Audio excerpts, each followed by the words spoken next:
Здравствуйте, добро пожаловать на канал Save a Life. Александр Иванович очень любил свою хижину, ведь она находилась в прекрасной для его глаз тайге.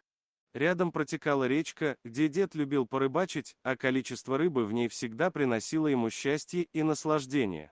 Теперь, когда Александр Иванович приезжал в хижину, то его навещал волчонок. Он нашел свою стаю и был благодарен старику за доброту. Александр Иванович этому был очень рад, как будто его приходил навестить старый друг. Волк с каждым разом становился крупнее и сильнее, но навещать старика продолжал. Александр Иванович любил угощать его рыбой, которую он каждый день ловил на озере близ хижины. А иногда привозил ему различного рода деликатесы, которых волк никогда не пробовал. Со временем старик научился интуитивно общаться с волком. Он впускал его в дом, присаживался на кресло и рассказывал, что с ним произошло недавно, сколько рыбы наловил, как себя чувствует. Волчок внимательно слушал, а когда слышал похвалу в свою сторону, то начинал вилять хвостиком и лизать щеку деда. Особенностью волка было и то, что тот мог чуять, когда начнется метель, дождь и просто плохая погода. Волк тогда приходил к порогу хижины, поднимал голову в небо и начинал выть.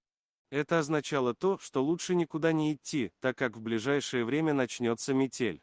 В один из холодных вечеров барон, немного выйдя из леса, тревожно завыл и к хижине не приблизился. Повыл он некоторое время и удалился. «Странно сегодня барон себя ведет, даже к хижине не приблизился, необычное это», — подумал старик. Александр Иванович практически всегда оставлял дверь незамкнутой, так случилось и в этот раз. Старик услышал грубый мужской голос около избы. «Мужики, не волнуйтесь, тут какой-то дед живет, заходите быстрее», — произнес мужчина с улицы. Старик не успел даже приблизиться к двери, как в нее вошла группа из 3 непонятных мужиков. Главный из них был одет явно не для тайги в кожаной куртке. «Слышишь, дед, нам еда нужна и отогреться, если будешь слушаться, то останешься жив и здоров», — грубо заявил главный и прикладом ударил деда. «Это я сразу заявляю, что не шучу, ты фокусов не выкидывай, понял?» — угрожал мужик. Старик не ожидал такого, но не упал от удара. Собрался с силами и кинулся на обидчика. Но силы старика сложно было противопоставить крупному мужчине в расцвете сил, поэтому он ничего не добился. Мужики связали старика и начали устраиваться в его хижине. «Ты, дед, извини уж, но свидетели нам не нужны, не повезло тебе сегодня», — спокойно произнес главарь, как будто забрать жизнь деда для него привычное дело. Как неожиданно в хижину забежал волчонок, крепко вцепился в ногу главаря и злобно зарычал. Мужик откинул волчка и достал оружие, раздался хлопок. Волчонок, поскуливая, выбежал из хижины, было понятно, что он ранен.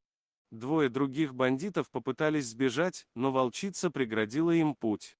Старик выбежал из хижины и побежал прямо к лежащему и истекающему от крови волчонку. Он попытался оказать ему первую помощь. «Старик, отпусти нас, мы больше никогда не потревожим тебя. Мы сбежали из места нашего заключения, мы не вернемся назад», — взмолили бандиты.